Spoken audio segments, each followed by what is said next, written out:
Moisés, não esse aqui que nós estamos vendo aqui na nossa telinha, né?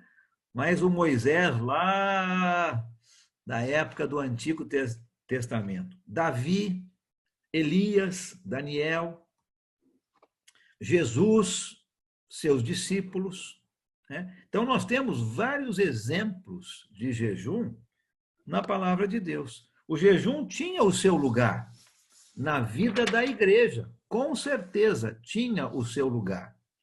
Essa prática não era limitada aos homens. Nós temos mulheres que faziam jejum também. Por exemplo, Ana, a mãe de Samuel, jejuava. Ana, a profetisa, lá na época de Jesus, quando ele era menino, jejuava. Então, essa prática é para homens e mulheres. Existem alguns tipos diferentes de jejum. Por exemplo, existe o jejum que a gente chama de normal. O que seria isto? É o jejum de todo tipo de comida, mas não de água. Então, você faz um jejum de comida, mas não de água. Esse é o jejum chamado normal. Existe o jejum absoluto, que você vai fazer jejum de comida e de água. Absoluto. E tem o jejum parcial, que você vai restringir algum tipo de comida da sua dieta. Mas tem que ser feito como falamos. Você vai deixar de fazer algo para passar esse tempo em adoração a Deus. Então, vamos pensar no jejum normal, tá? Todo tipo de comida, mas não de água. Vamos supor que você queira fazer esse jejum no almoço. Então, no seu almoço, você não vai comer, mas você pode tomar água. O tempo que você levaria no seu almoço, você vai então estar adorando a Deus. Né? Não é simplesmente para deixar de comer para emagrecer. Apesar de que nós falamos que é uma boa razão, né, para se fazer jejum. Mas não é isso que estamos falando agora. Vamos ver agora com relação à parte de adoração. Então, você vai deixar de comer um almoço e aquele período do almoço você vai estar adorando a Deus. Tá? Vamos supor que seja o jejum absoluto. Então, você vai falar, olha, hoje eu não vou nem almoçar, nem jantar, e durante todo esse período eu não vou nem tomar líquido. Então, nos períodos que você estaria almoçando ou jantando, você vai dedicar este período em adoração a Deus. O jejum parcial, olha, eu vou deixar de comer arroz com feijão. As outras coisas eu posso comer, mas o arroz com feijão eu vou deixar de comer. Mas tem que ser uma coisa que você gosta, né? Não pode ser como eu, por exemplo, meus irmãos aqui de Campinas já sabem que eu não gosto de goiaba. Então não adianta eu fazer um jejum de goiaba. Não adianta nada. Eu não estou sacrificando nada, né? É alguma coisa que você gosta, que te dá prazer, não é? Então, por isso que eu falei, chocolate, né? Café, alguns vão ficar bravos comigo aí agora, né? Chocolate, café, pizza, né? Um doce, né? Então, alguma coisa que você gosta e você não vai comer aquilo. Ó, tudo menos pizza. Tudo menos pizza, né? Se for pizza de goiaba, pode. Né? Aí você vai parar de comer aquilo e no momento que você normalmente comeria aquilo, você vai passar esse momento em adoração a Deus. Tá? Então, o jejum é isto, não é? Você deixa de fazer uma coisa normal e vai passar aquele tempo em adoração a Deus. E existem razões que nós vemos na palavra de Deus para jejuar. Eu vou dar alguns exemplos aqui, com certeza você pode pensar em outros, mas para santidade pessoal, para disciplinar o nosso corpo, tirar o orgulho do nosso coração, né? Ah, naquele momento que eu vou fazer o jejum, eu estou pensando em melhorar a minha vida. Eu não quero mais cometer aquele pecado, não é? Eu quero ser uma pessoa melhor.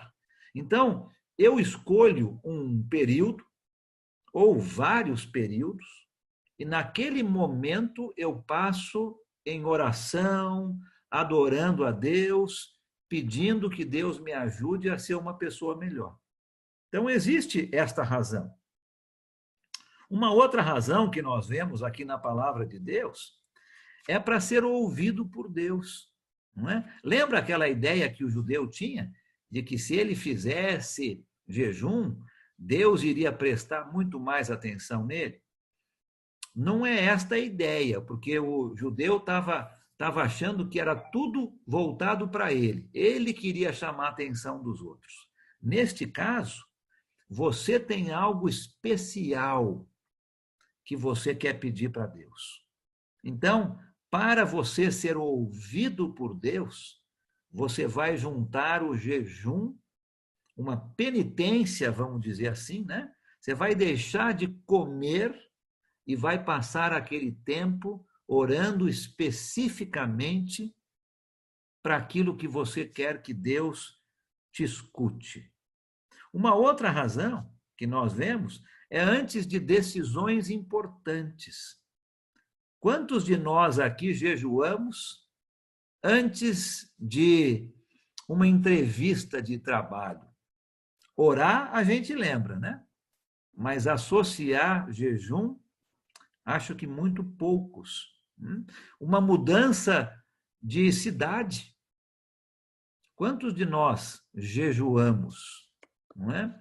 Antes de decisões importantes, vamos ter mais um filho?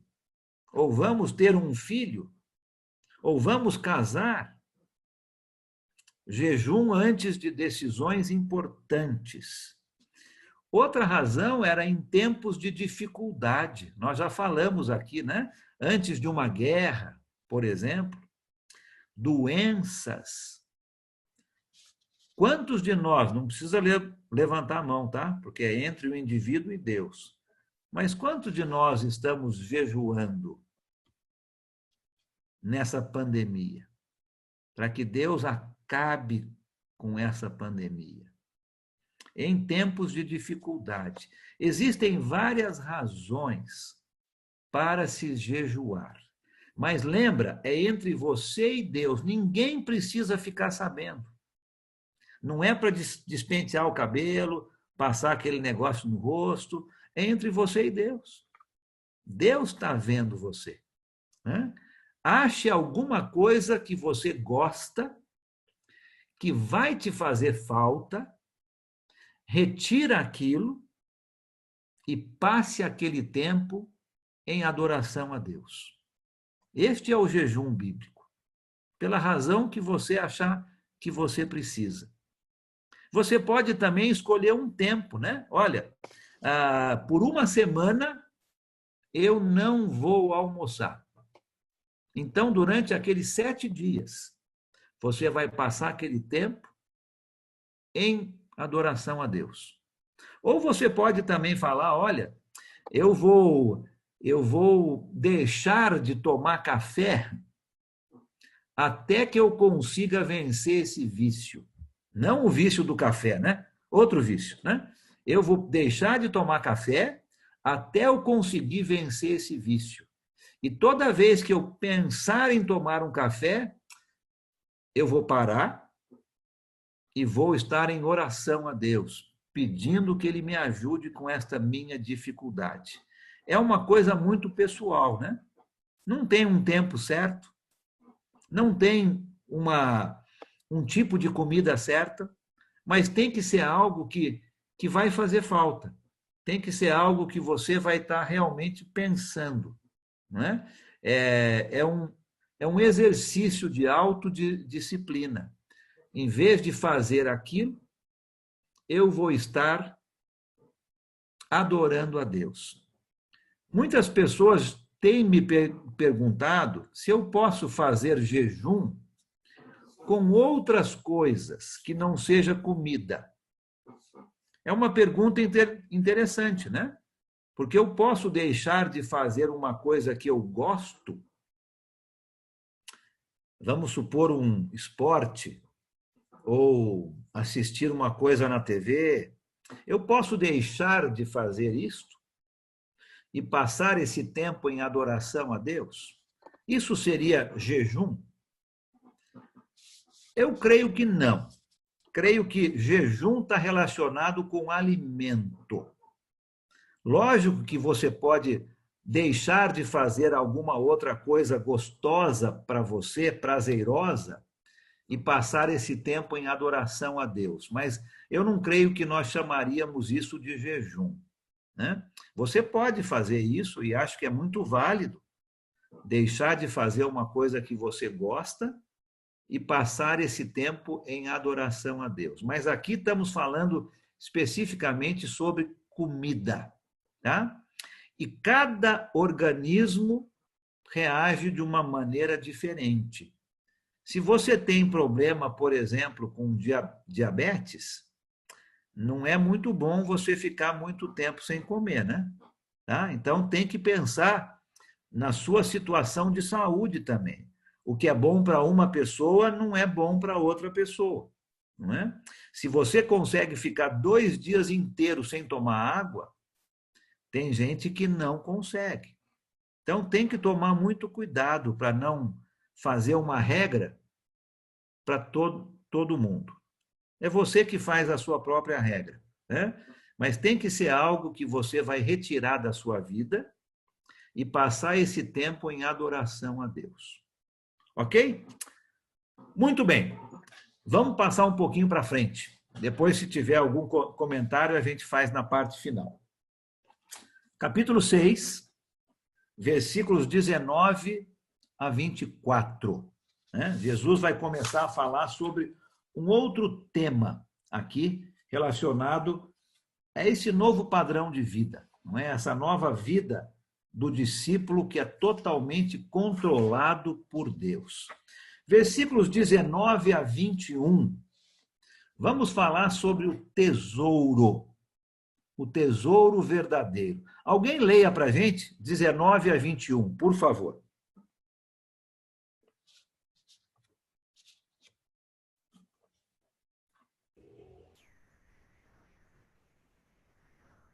Eu leio, Alan. Pois não, obrigado.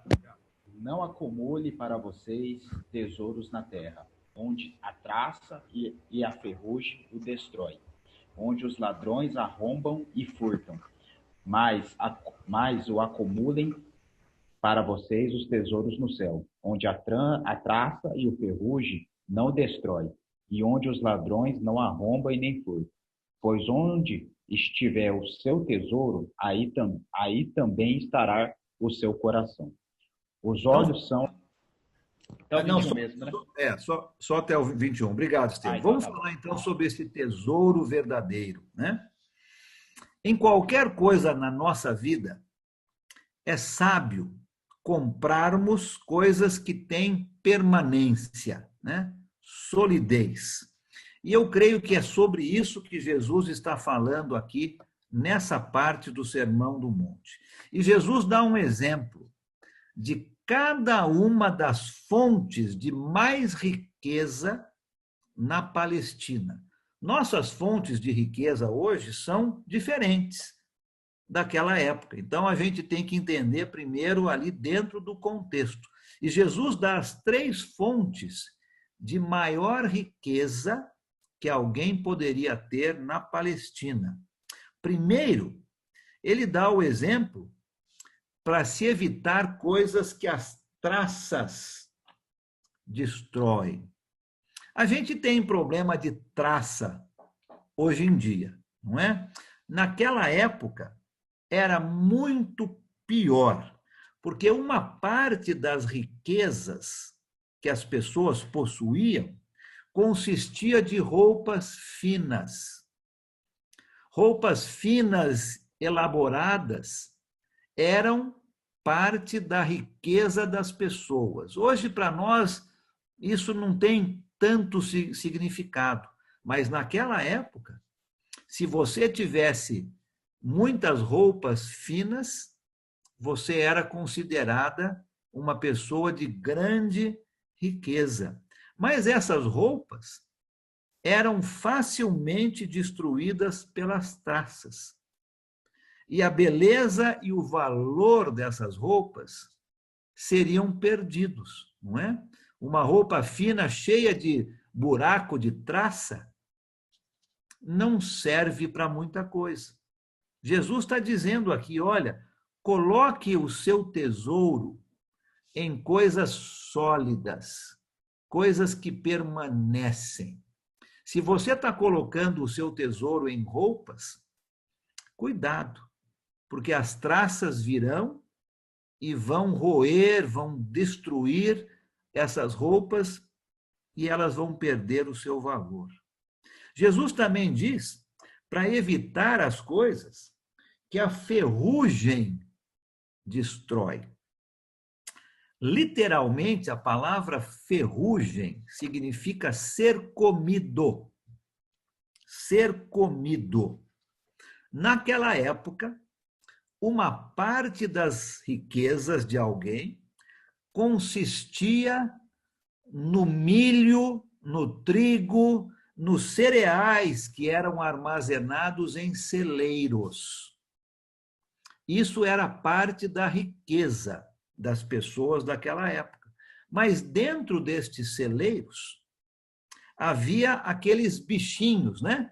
Os vermezinhos que vão comer os grãos e os cereais. Havia também os ratos que iriam invadir e destruir o que sobrasse. Nada iria permanecer. Ferrugem aqui não é a ferrugem que a gente conhece, né? Que vem do ferro, mas é no sentido de ser comido. Os grãos, os cereais, que seriam comidos por esses bichinhos e pelos ratos. Então, se a sua riqueza era baseada nisso, ela tinha uma grande chance de se acabar. E o terceiro exemplo que Jesus dá aqui é para evitar tesouros aonde os ladrões podem arrombar e furtar. Interessante isso, não é? Na Palestina, de novo, aonde Jesus está ensinando, as paredes das casas eram feitas de barro. Hoje nós temos alguns lugares aonde isso ainda é comum. Naquela época era o comum. As paredes das casas feitas de barro. E literalmente os ladrões entravam nas casas cavando buracos nas paredes. Era assim que eles entravam para roubar. A referência aqui de Jesus é para aquele homem que tem um pouquinho de ouro ou um pouquinho de prata guardado na sua casa. Quando ele retorna, ele encontra um buraco na parede.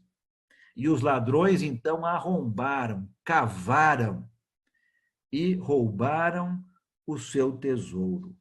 Não existia uma solidez, uma permanência em coisas assim, tanto em roupas finas, quanto em grãos, quanto naquilo que você guardava debaixo do cobertor, né? Não era isso que deveria ser o nosso tesouro, porque essas coisas vão desaparecer e podem desaparecer muito rapidamente.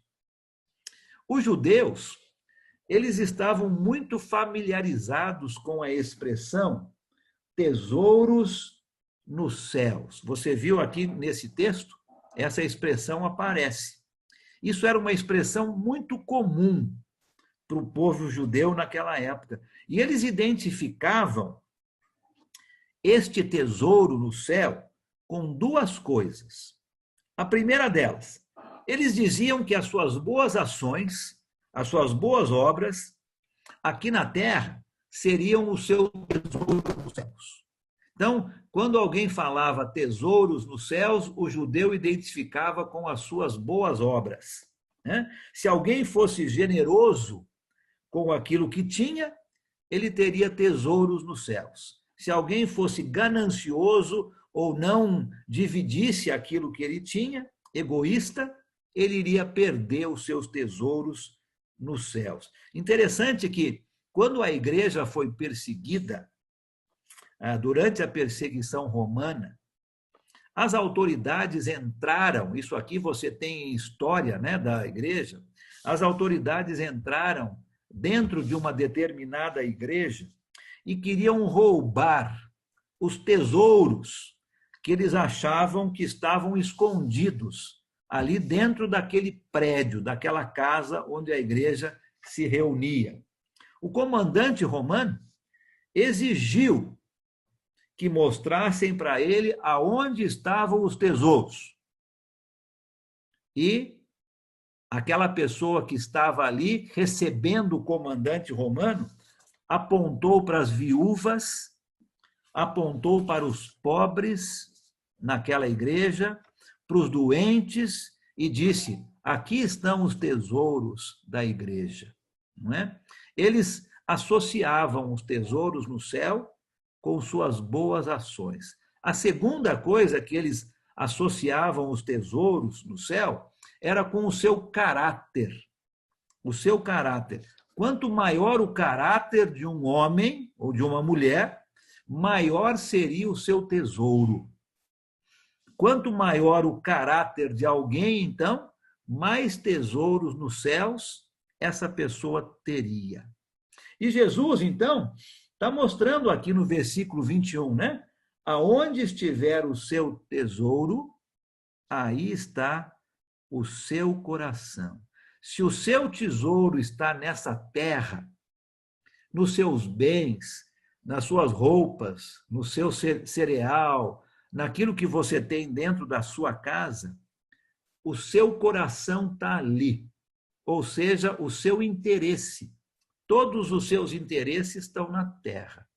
Agora, se você está com o seu tesouro no céu, o seu coração também está lá. Né? As coisas do mundo não vão ter muito valor para uma pessoa que tem o seu coração com as coisas do céu. Pensa um pouco na sua vida, né? Onde é que está o seu tesouro? Nós estamos colocando nossos tesouros em coisas aqui na terra, que um dia tem, outro dia não tem mais? Ou nossos tesouros estão no céu?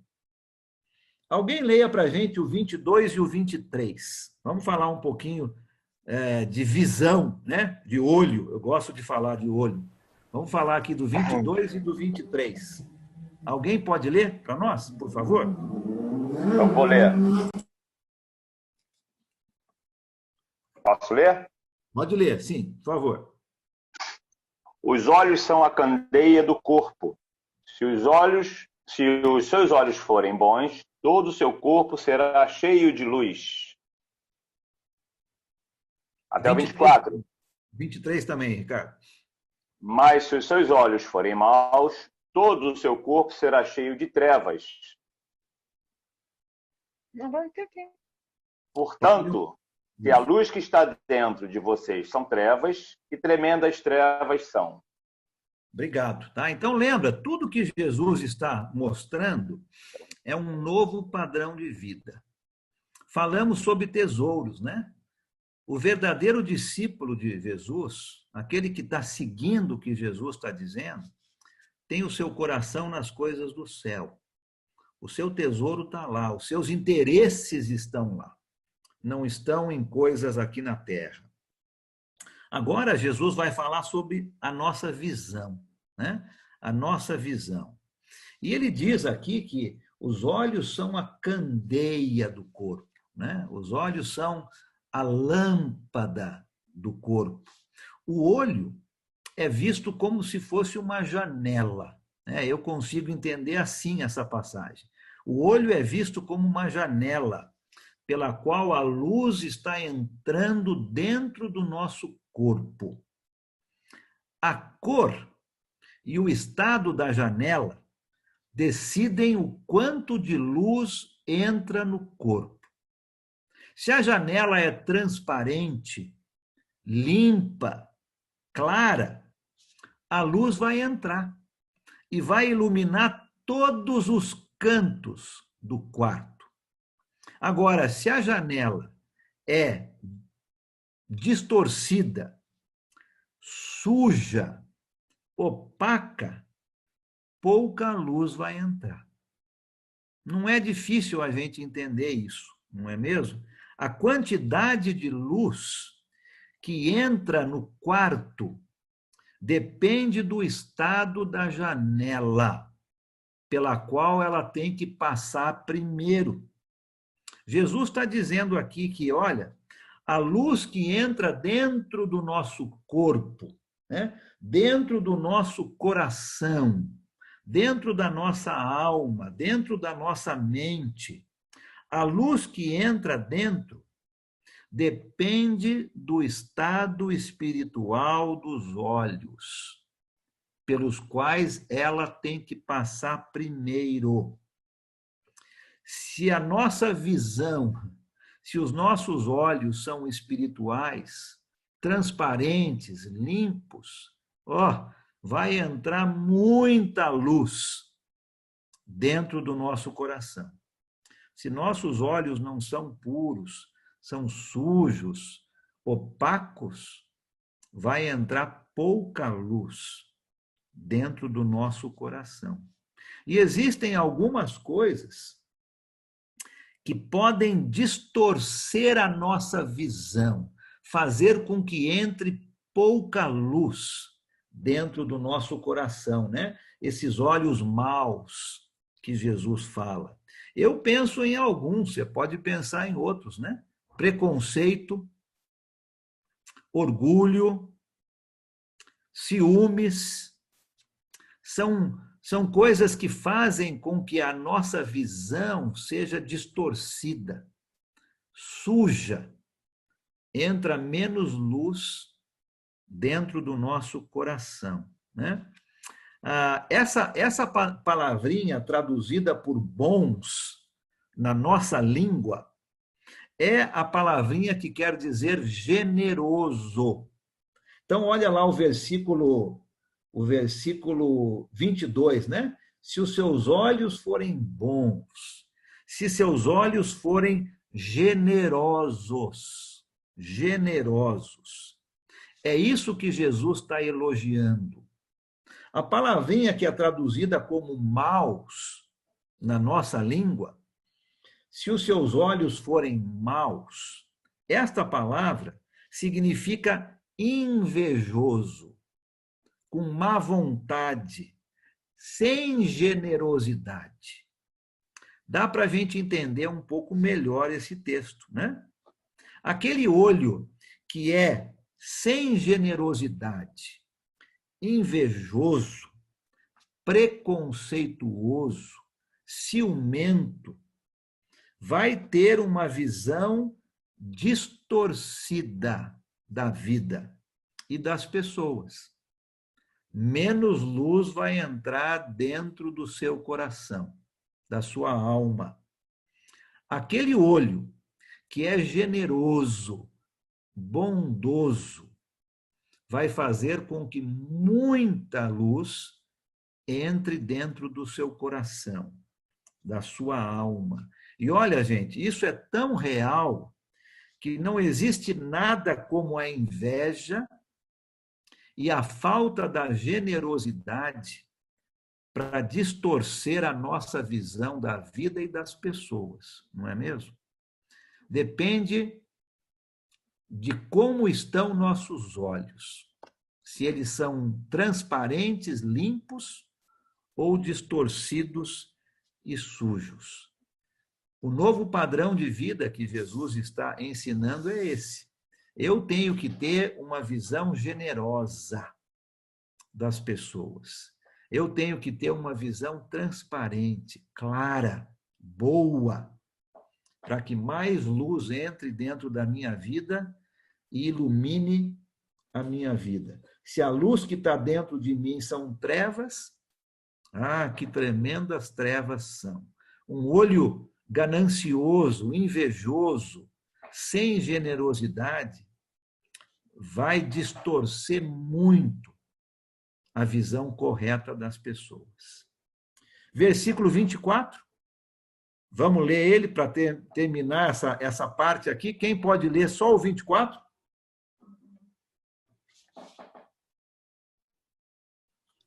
Ninguém pode servir a dois senhores, porque ou há de odiar um e amar o outro, ou se dedicará a um e desprezará o outro. Não podeis servir a Deus e a Mamon. Obrigado, né? Mesma ideia aqui ainda que nós estamos vendo sobre tesouros no céu, não é? Aonde que o nosso coração está? Como que a nossa visão das pessoas está? E agora Jesus vai falar sobre servir. Servir. Um serviço exclusivo. O novo padrão de vida do discípulo de Jesus, este serviço é um serviço exclusivo. Nenhuma pessoa pode ser escrava de dois donos. É impossível isso. Essa seria talvez uma tradução mais ao pé da letra. Nenhuma pessoa pode ser escrava de dois donos. Nós temos que lembrar um pouco da época, né? Entender um pouco sobre a escravidão naquela época, para poder entender bem o que Jesus está dizendo com relação a serviço exclusivo. Infelizmente, naquela época, existia essa escravidão, não é? As pessoas eram escravos. Talvez você está pensando aí com relação ao seu emprego, né? Mas não é isso que nós estamos falando, né? Não é esse tipo de escravidão, não. Aqui é escravidão de fato, não é? Aonde o escravo era uma coisa, não era considerado uma pessoa. Pensa um pouco nesse pano de fundo para você entender o que Jesus está querendo dizer aqui. O escravo não possuía direitos nenhum. O seu dono poderia fazer com ele o que o dono quisesse. Poderia ser vendido, castigado, jogado fora e até mesmo morto, se o dono quisesse. A segunda coisa sobre a escravidão era que o escravo não tinha tempo para ele mesmo, não tinha tempo para si. Todos os momentos da sua vida eram do seu dono, todos. Hoje nós temos algumas horas de trabalho e outras horas que são nossas, para fazermos o que quiser com elas. O escravo não tinha isso. 24 horas por dia, as suas horas eram dedicadas ao seu dono. Ele tinha que estar ao dispor, à disposição, todas as horas. Pensa nesse pano de fundo e pensa no que Jesus está ensinando aqui para você e para mim com relação a esse novo padrão de vida. Um serviço exclusivo. Da mesma forma, você e eu, nós não temos nenhum direito quando entramos para a família de Jesus. Deus é o dono das nossas vidas. Nós não temos um tempo que é nosso. Deus é dono do nosso tempo. Ninguém tira férias de ser cristão, não é? Ninguém tira férias de ser cristão, ou não deveria, né? Ser cristão exige tempo integral. Por isso que o escravo, o servo, o discípulo de Jesus, é discípulo em tempo integral. O seu dono, Deus, supre todas as suas necessidades. O escravo, naquela época, não tinha que trabalhar fora para ganhar a sua comida. O seu dono supria isso, porque ele trabalhava tempo integral para ele. Eu e você, como discípulos de Jesus, o nosso tempo é integral para Deus. Ele é o dono do meu tempo. É Ele quem manda no meu tempo. Deus supre as necessidades do verdadeiro discípulo. Jesus diz aqui nesse texto que nós não podemos servir a Deus e a Mamon, na tradução aí que o Moisés leu, né? Na NVI, a tradução é dinheiro.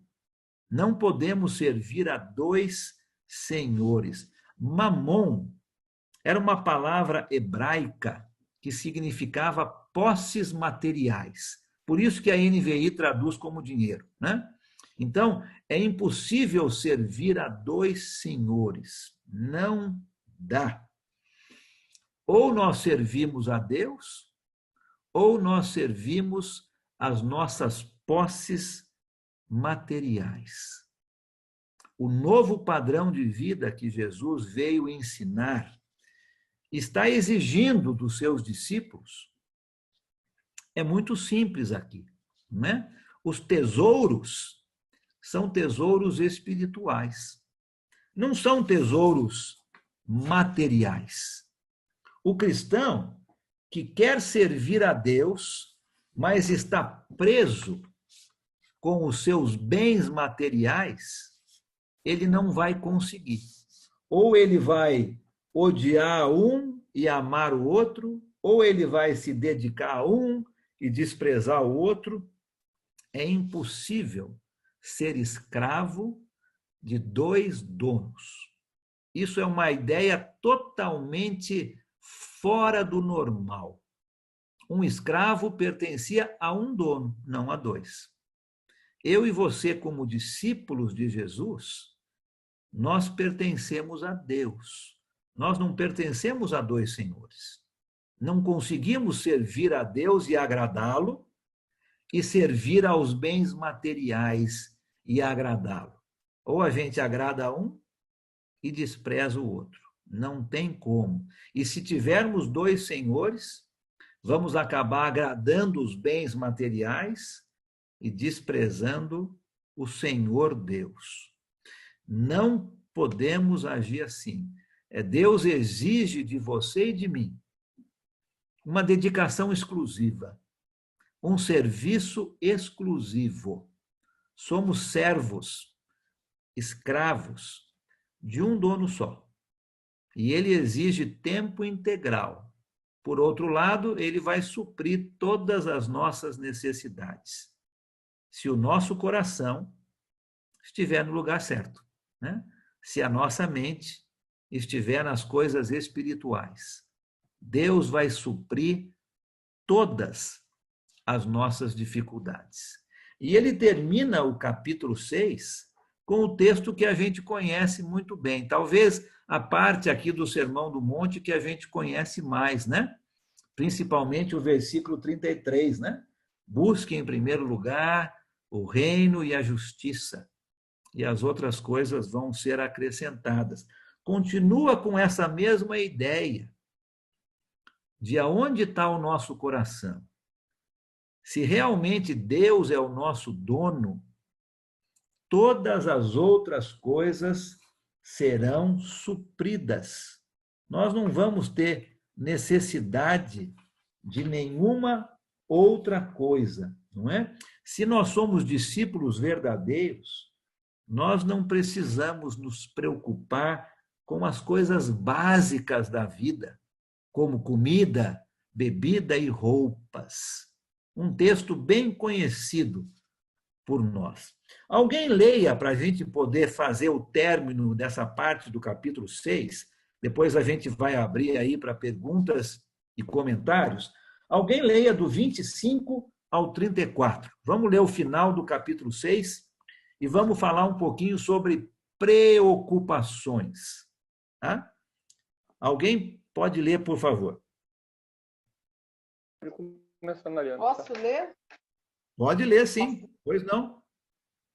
25. Portanto, eu lhes digo, não se preocupem com sua própria vida, quanto ao que comer ou beber, nem com seu próprio corpo, quanto ao que vestir. Não é a vida mais importante que a comida e o corpo mais importante que a roupa? Observem as aves do céu.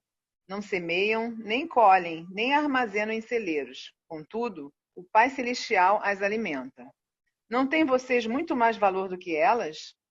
Quem de vocês, por mais que se preocupe, pode acrescentar uma hora que seja a sua vida? Por que vocês se preocupam com roupas? Vejam como crescem os lírios do campo.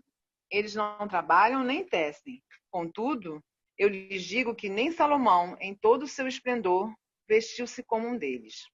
Se Deus veste assim a erva do campo, que hoje existe e amanhã é lançada ao fogo, não vestirá muito mais a vocês, homens de pequena fé? Portanto, não se preocupem dizendo: que vamos comer, ou que vamos beber, ou que vamos vestir, pois os pagãos é que correm atrás dessas coisas. Mas o Pai Celestial sabe que vocês precisam delas. Busquem, pois, em primeiro lugar o reino de Deus e a sua justiça, e todas essas coisas lhes serão acrescentadas. Portanto, não se preocupem com o amanhã, pois o amanhã trará as suas próprias preocupações. Basta a cada dia o seu próprio mal. Obrigado. Então, com essa mesma ideia, vamos falar um pouquinho sobre preocupações. Nesses 10 versículos que acabamos de ler, terminando aqui o capítulo 6, Jesus vai mostrar alguns argumentos e defesas contra a preocupação. Jesus vai mostrar aqui que nós não devemos nos preocupar. Difícil, né? Difícil, não é? Alguém uma vez falou: para que orar se eu posso me preocupar? Devia ser ao contrário, né? Mas muitas pessoas agem assim, né? Para que orar se eu posso me preocupar? E a palavra preocupação vem da palavra ocupação, né? Nós estamos ocupados antes do necessário. E Jesus vai mostrar aqui para você e para mim que nós não deveríamos ser pessoas assim. E ele usa nesse texto alguns argumentos. Por exemplo, ele começa mostrando no versículo 25 que se Deus nos deu a vida, ele vai com certeza nos dar o alimento para sustentar essa vida. Se ele já fez o mais difícil, né? Nos dando a vida, ele vai nos dar o que precisamos para sustentar essa vida. Se ele nos deu corpos, com certeza, ele vai nos dar roupas para vestir estes corpos. Então, o primeiro argumento que Jesus mostra aqui é este.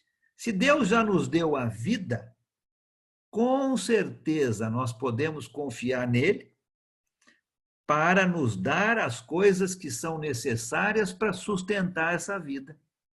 Comida, bebida e roupa. O segundo ponto que eu vejo aqui que Jesus mostra, no versículo 26, por exemplo, ele fala sobre os pássaros, né? Sobre as aves. Eu não sei, porque eu não sou pássaro. Acho que você também não é, né? Mas eu não vejo o pássaro preocupado, né? Eu não vejo o pássaro ficando com dor de cabeça. Pode ser que ele tenha lá, mas a gente não vê um pássaro assim, não é?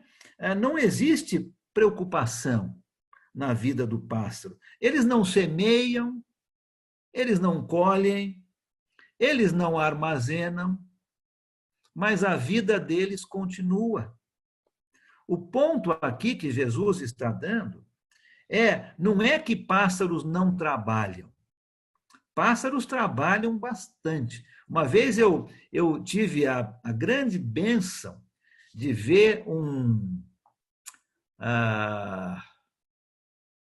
poxa vida, esqueci o nome desse pássaro, um passarinho azul. João de Não, Não? não é João de Barro. Um passarinho com uma cor azulada. Sanhaço. Sanhaço, é isso? Isso. Ou então azulão. Uma vez eu vi um sanhaço aqui na árvore, aqui no quintal da minha casa, fazendo um ninho. E olha, quanto trabalho, incansável. Então, o ponto de Jesus aqui não é que os pássaros não trabalham. Eles trabalham bastante, mas o ponto é que eles não se preocupam. Não é? Não se preocupam, não existe neles aquela preocupação de ver um futuro que eles não conseguem ver, de enxergar segurança em coisas que são armazenadas. Olha os pássaros, como Deus cuida deles. No versículo 27, uma outra ideia de Jesus, mostrando que nós não devemos nos preocupar, quando ele diz, né? Quem de vocês, por mais que se preocupe, pode acrescentar 1 hora à sua vida? Ou, em algumas traduções, 1 côvado à sua altura. Acredito que a tradução aqui que mais se encaixa no que Jesus está dizendo é que nenhuma pessoa pode, por mais que queira, através de preocupação, acrescentar a sua altura. Você não pode se preocupar ao ponto de falar, olha, eu preciso crescer mais 5 centímetros. E através da preocupação, você crescer. É impossível. Né? Não acontece. Não é essa maneira. Não é? A outra ideia que tem aqui é que ninguém consegue, através da preocupação, adicionar um tempo a mais na sua vida. Isto é impossível. Eu acho que esse significado é melhor, né? O significado de você aumentar o tempo da sua vida. Você não consegue fazer isso através da preocupação. O argumento de Jesus, eu entendo aqui, é que a preocupação não tem sentido. Mesmo que fosse para aumentar a sua altura, ou para aumentar o seu tempo de vida, você não consegue se preocupar ao tempo de acontecer isto. A preocupação não faz sentido. Nos versículos 28 até o 30, o mesmo exemplo que Jesus deu sobre os pássaros, agora ele vai falar das flores, né? As flores do campo, os lírios do campo. Interessante que na Palestina, talvez até mesmo próximo a esse monte aonde Jesus está ensinando, os lírios do campo floresciam e causavam uma beleza muito grande. Mas eles tinham um curto tempo de vida. Esses lírios do campo cresciam, tinham uma beleza que Jesus fala que era até mais bela do que as roupas dos reis, mas eles tinham um período de vida muito curto.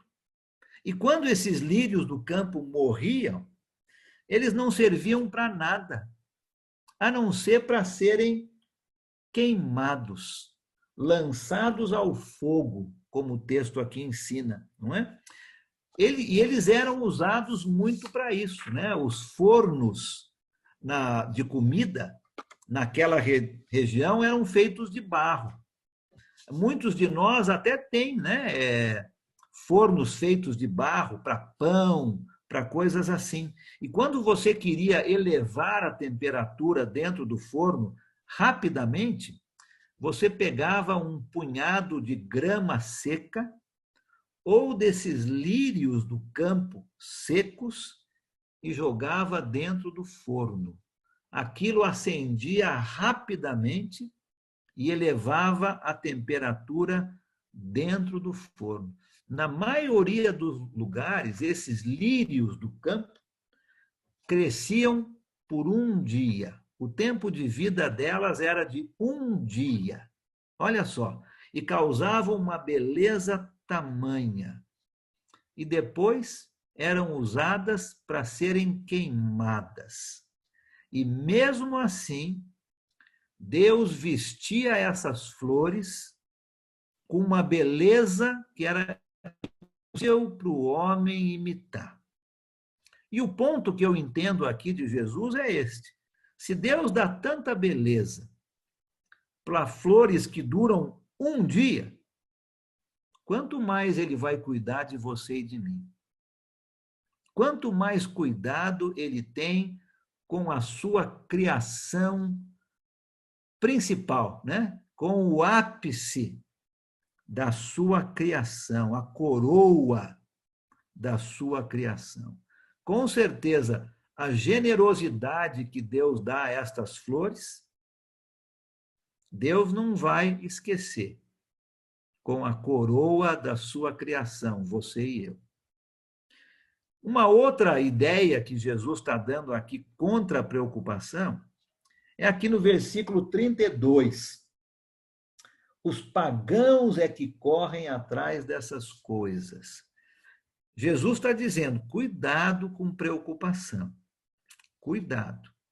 Preocupação, na verdade, uma boa definição de preocupação, nós não gostamos. Mas uma boa definição é desconfiança de Deus. Preocupação é igual a desconfiança de Deus. Essa desconfiança, Jesus está estendendo aos pagãos, não é? Aqueles que acreditavam num Deus invejoso, num Deus imprevisível, aonde eles tinham que fazer de tudo para agradar aquele Deus. O nosso Deus não é assim, né? O nosso Deus nos dá tantas coisas de presente. Nós, como discípulos de Jesus, nós não precisamos nos preocupar. Os pagãos é que correm atrás dessas coisas. Eles é que se preocupam, porque o Deus que eles servem é um Deus invejoso, cruel, muitas vezes que mandava coisas contra eles. O nosso Deus não é assim, né? E Jesus termina esse texto mostrando duas maneiras de derrotar a preocupação. E é isso que eu quero ver com vocês aqui. A primeira delas está no versículo 33. A primeira maneira de derrotar a preocupação é buscar, é se concentrar, é priorizar o reino de Deus. Se nós estamos concentrando em coisas do reino, em fazer a vontade de Deus, nós vamos ter muito menos preocupação. Quer derrotar a preocupação, quer acabar com a preocupação, se concentre, priorize as coisas do reino, fazer e aceitar a vontade de Deus na sua vida. E a segunda é o versículo 34, difícil de fazer, né? Por isso que temos tanta preocupação. É aquela arte de viver um dia de cada vez. Um dia de cada vez. Se cada dia fosse vivido da maneira como ele vem, nós teríamos menos preocupações. Jesus não está dizendo que nós não devemos planejar, mas Jesus está dizendo que muitas vezes nós pensamos no amanhã sem termos ideia do que vai acontecer conosco hoje, né? O que adianta eu me preocupar com o amanhã se eu nem sei se eu vou estar aqui vivo? Se preocupe com o seu dia, não é? Viva um dia de cada vez. Vamos tratar as coisas à medida que elas chegam, sem nos preocupar com o que pode acontecer lá no futuro. Nós nem sabemos se nós vamos estar lá, não é? Então, quer derrotar a preocupação? Se concentre nas coisas do reino. Se concentre em fazer e aceitar a vontade de Deus. E aprenda essa arte de viver um dia de cada vez. Existe muito mais na vida do que comida ou roupa. São coisas, com certeza, necessárias. Mas nossas necessidades espirituais são muito mais importantes. E Deus sabe. E Ele vai tomar conta dessas nossas necessidades básicas se nós colocamos o seu reino em primeiro lugar. Da mesma maneira que Deus toma conta das aves, que Deus toma conta das flores do campo, Deus vai tomar conta de você e de mim, que somos a coroa da sua criação, não é? Preocupação somente rouba o nosso tempo. Quanto tempo nós passamos imóveis, imobilizados, sem saber o que fazer, porque nos preocupamos. Creio que Jesus está nos ensinando que uma pessoa preocupada demais é uma pessoa que, na verdade, não confia em Deus. Difícil esse tipo de ensinamento, né? Mais uma vez, mostra o termômetro, o quanto nossas vidas são dependentes de Deus, o quanto Deus governa a minha vida, controla a minha vida.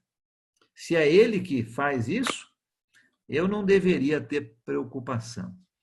Mas se sou eu vou ter muita preocupação, não é? Se nós nos concentramos no reino de Deus, Deus vai suprir as nossas necessidades.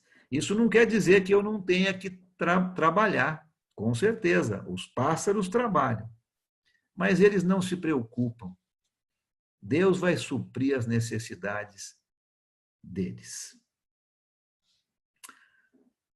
Capítulo 7. Eu vou entrar rapidamente no capítulo 7, porque senão a gente não vai ter tempo. Capítulo 7 tem tanta coisa importante no capítulo 7, mas eu quero entrar rapidamente aqui no capítulo 7, e aí nós vamos ter um tempinho aqui para comentários e perguntas. Tá? O capítulo 7 vai terminar o Sermão do Monte. Nessa primeira parte aqui, nos versículos de 1 a 12, eu quero ver se eu consigo chegar até o versículo 5 agora. Jesus vai mostrar a nossa atitude com relação às outras pessoas. Qual é a atitude do discípulo de Jesus com relação a outras pessoas? Nos versículos de 1 a 5, Jesus vai falar sobre julgamento, sobre ser crítico das faltas dos outros, enquanto não prestamos atenção nas nossas próprias faltas. É muito fácil fazer isso, né? Criticar o outro sem prestar atenção na minha própria falta. Vamos ler os versículos de 1 a 5? E aí eu vou fazer um breve comentário, aí nós vamos ter uns 10 minutos para perguntas antes do nosso próximo intervalo. Quem quer ler para a gente do 1 ao 5 do capítulo 7, por favor? Eu quero ler. Pois não, pode ler. Não julgueis para que não sejais julgados, pois com o critério com que julgardes, sereis julgados. E com a medida com que tiverdes medido, vos medirão também. Porque vês tu o argueiro no olho do teu irmão, porém não reparas na trave que está no teu próprio olho? Ou como dirás ao teu irmão, deixa-me tirar o argueiro do teu olho, quando tens a trave no teu? Hipócrita, tira primeiro a trave do teu olho, e então verás claramente para tirar o argueiro do olho do teu irmão. Obrigado, tá? Então Jesus vai falar aqui sobre julgamento, sobre ser crítico da falta dos outros, sem prestar atenção às nossas próprias faltas. Quando Jesus fala desta maneira, como em vários outros aspectos aqui do Sermão do Monte, Jesus está usando palavras e ideias que eram muito comuns para aqueles que estavam ouvindo. Lógico, tem que ser assim, né?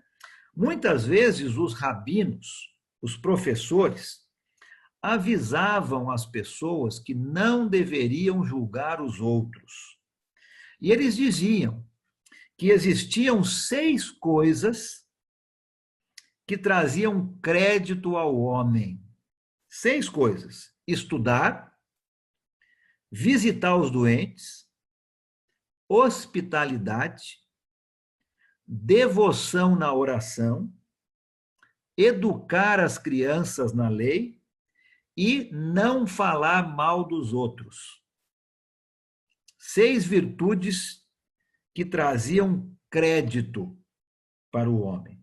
Nós podíamos pensar, então, que o que Jesus está falando aqui seria uma coisa fácil dos judeus seguirem, né?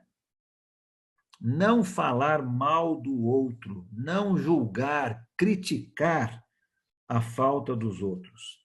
Mas é difícil, naquela época e hoje, encontrarmos alguém que não seja culpado de um julgamento errado. É difícil encontrar alguém que não tenha sido vítima de um julgamento errado, não é? Pensa em você, né? Você já fez um julgamento errado? Você já foi vítima de um julgamento errado? É muito difícil encontrarmos alguém que não fez um julgamento errado ou que foi vítima de um julgamento errado. E Jesus vai mostrar o ensinamento aqui para o seu discípulo. Existem algumas razões, e você pensa comigo aqui se você concorda com isso ou não, mas existem razões para que nós não julguemos o outro. Deixa eu mostrar algumas aqui. Primeira delas, nós nunca sabemos todos os fatos ou conhecemos aquela pessoa por inteiro. Primeira razão que nós não deveríamos julgar alguém é que nós não conhecemos todos os fatos ou aquela pessoa por inteira. Um dos rabinos mais conhecidos naquela época, o rabino Hillel, nós já falamos dele, né? Dizia o seguinte: não julgue um homem até que você mesmo tenha se deparado com as mesmas circunstâncias. Quer dizer, praticamente impossível, né? Não julgue alguém até que você tenha se deparado com as mesmas circunstâncias. Nenhuma pessoa sabe o tamanho da dificuldade da outra. Nenhuma pessoa. A realidade é que se nós soubéssemos o que algumas pessoas têm que passar, ao invés de condená-las, nós iríamos ficar abismados do sucesso que essas pessoas têm, não é? A primeira razão que nós não devemos julgar é porque nós não conhecemos todos os fatos, nós não conhecemos aquela pessoa por inteira. Pessoas podem parecer que não têm amor em certas situações, porque nós não as conhecemos. Todas têm alguma coisa de bom dentro delas. E o nosso dever não é de condenar e julgar pela superficialidade. Nós não conhecemos tudo, não é? Então, essa é a primeira razão, que não deveríamos julgar alguém. A segunda, penso eu, que é impossível ser totalmente imparcial num julgamento. Só Deus tem essa qualidade. É impossível ser totalmente imparcial. Muitas vezes nós somos levados pelaquela primeira impressão, né? A primeira impressão é aquela que fica, né? O nosso sentimento, o nosso coração e não a nossa razão. É quase impossível ser totalmente imparcial. O povo grego, muitas vezes, quando eles tinham um julgamento importante para ser feito e difícil de ser feito, eles faziam esse julgamento de noite e no escuro, para que nem o juiz, nem o júri visse a pessoa sendo julgada e fosse influenciada por qualquer coisa além dos fatos. Olha que coisa interessante, que ideia importante, né? Quando eles tinham um julgamento difícil de ser feito, faziam isso de noite e no escuro, porque muitas vezes a nossa impressão de alguém vai fazer com que o nosso julgamento seja feito de uma maneira parcial. Nós não conseguimos ser imparciais. Somente uma pessoa imparcial tem o direito de julgar. E essa pessoa é Deus. Não faz parte da nossa natureza humana. A terceira razão é que Jesus dá aqui a razão suprema. Nenhuma pessoa é boa o suficiente para julgar alguém. E Jesus ilustra esse fato com esse exemplo que ele está dando aqui, e era uma coisa muito viva, muito fácil das pessoas entenderem, não é? Alguém que estava com um pedaço de madeira, né, uma viga dentro do seu olho, tentando tirar o ciscozinho dentro do olho do outro. Uma coisa totalmente sem sentido, não é? Parecia até que Jesus estava usando um exemplo extremo, que traria até risada. Mas como que alguém que tem uma tora de madeira dentro do seu olho vai poder tirar o cisco do olho de alguém? É impossível. E é isso mesmo que Jesus está querendo dizer, não é? Ninguém tem o direito de criticar uma outra pessoa, a não ser que esteja preparada para tentar fazer o que ele critica de uma maneira melhor. Se você vai criticar alguém, você tem que estar preparado, preparada para fazer aquilo que você critica de uma maneira melhor. E aqui eu vou dar uma aplicação. Toda a igreja, e quando eu falo igreja, eu estou falando pessoas, tá? Não é um prédio, não. Toda a igreja está cheia de pessoas que gostam de criticar. E criticam dos bancos. Aqui no Guanabara tem. Toda a igreja tem. Gosta de criticar. E criticam dos bancos ou das cadeiras, depende do que você tem lá dentro do prédio, né? Sem nunca pensar em fazer algo elas mesmas. São sempre críticos. Ah, mas o fulano podia ter feito melhor. Ah, mas olha, aquilo lá não está limpo. Ah, mas olha, são críticos.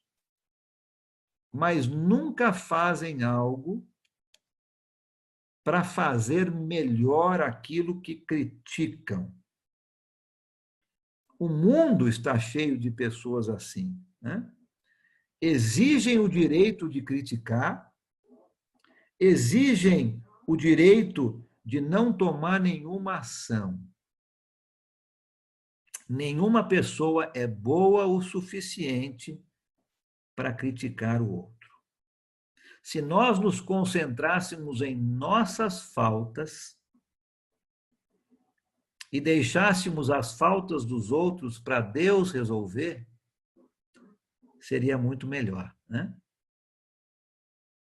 Pensa um pouco quando você for julgar alguém, quando eu for julgar alguém, quando nós formos criticar. Nós não temos condições de fazer isso. A não ser que você esteja disposta a fazer melhor aquilo que você está criticando. Se você não está, não critique. Tá? 6:50. Vou parar aqui e vamos ver se alguém tem um comentário, alguma coisa que quer falar antes do nosso intervalo um pouco maior, e depois a gente vai voltar e tentar terminar o capítulo 7. Tá? Alguém tem algo que gostaria de falar sobre isso que nós falamos nesse período agora? É bastante coisa que a gente falou, né?